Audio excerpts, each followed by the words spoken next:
you know, like that corruption thing. So, people, contrary to what other people are thinking, the fact that corruption can.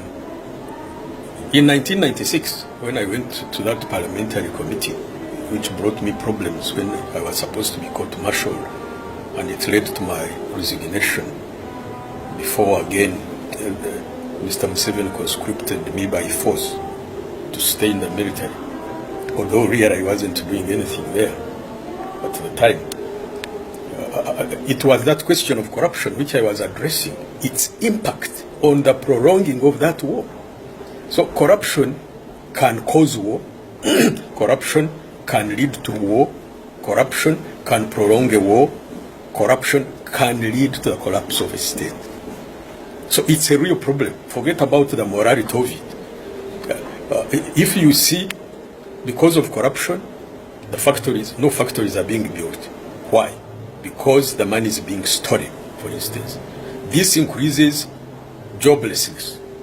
Joblessness increases loitering of the youth on streets.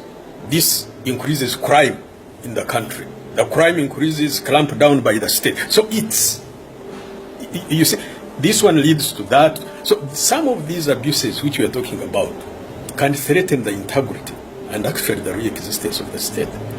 Contrary to what people think that when people are talking about corruption, it's wrong. No, corruption can lead to the collapse of the state. I warned the president in 1998, but even before that in 95, and then in 2006 again, I wrote a big document about what was happening in the country, about corruption, and because I led this committee, which they call the Mbabazi Committee, in Ghost Soldiers, when we reduced the force from 100,000 to 60,000, it was thought at that time to be 57.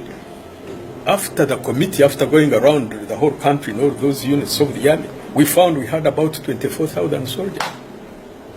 Can you imagine the magnitude of the criminality where money for 57,000 soldiers is being paid out, but only 24 are actually present?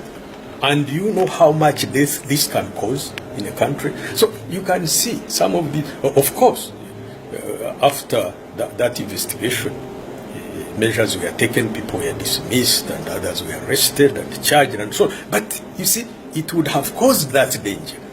So these are some of these issues are very, very real. And I hope Ugandans will wake up and know that this corruption you see is enslaving our children and our grandchildren, where you find that we were forgiven the so-called debt. Now it's more than even when, you know. So the issues of corruption, the issues of abusing the constitution, like when we removed the term limit, because that one had an effect of degrading the process of accountability. Because you see, term limits is not an end in itself.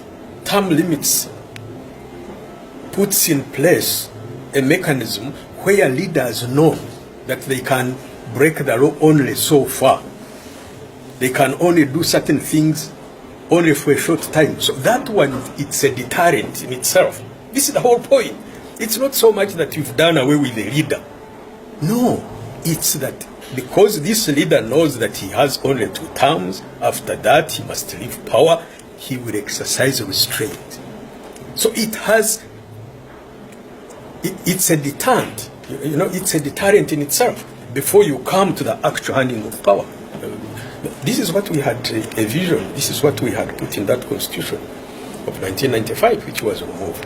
So the corruption is not only in monetary terms, it's not only in the abuse of people's rights, but it is even in fundamental issues of governance, like this business of life presidency.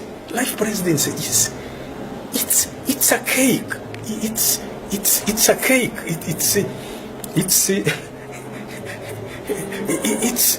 It's of the Roman Empire time. It's backward.